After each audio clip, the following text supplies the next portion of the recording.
লাইফটাকে জটিল বানাবেন না। অল্প কয়েকদিনের দুনিয়া এমনিই কেটে যাবে। এটা ওই দিকে যেন না ঠকি, ওইটা খেয়াল রাখবে। ওইখানে ঠকলে সব শেষ, আমও শেষ, সালাও শেষ। ওইখানে যেন ঠকে না যায়, এটা খেয়াল রাখতে হবে। তাহলে প্রথম ফ্যাক্টর হচ্ছে সুখী সমৃদ্ধ জীবনের will make our life simple. Simplicity is the কি টু হ্যাপিনেস। আপনি লাইফটাকে সিম্পল করবেন, আপনি হ্যাপি হবেন। রাসূল সাল্লাল্লাহু আলাইহি ওয়াসাল্লামের জীবনের দিকে যদি তাকান, দেখবেন তিনি তাই করেছেন। সুবহানাল্লাহ।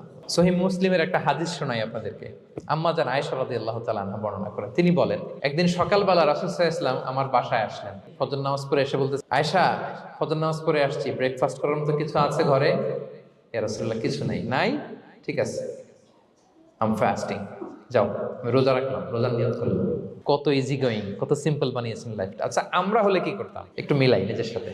সাধারণত আমরা যেটা করতাম, আমরা অনেকে রেগে যেতাম। প্রিয় ভাইয়েরা, ঘরে কিছু নাই মানে তুমি আগে জানাবা না আমাকে? হ্যাঁ, গত রাতে বললে তো কিছু নিয়ে আসতে পারতাম। সাধারণত এইভাবেই তো রিয়েক্ট করি আমরা, আগে জানাবা না কেন, আগে বলো না, রেগে যেতাম। অথবা বলতাম, আচ্ছা ঠিক আছে, এখন যে একটা কিছু ব্যবস্থা করি, দেখি কিছু পাওয়া যায় কিনা। এরকম অনেক ওয়ে খুঁজতাম।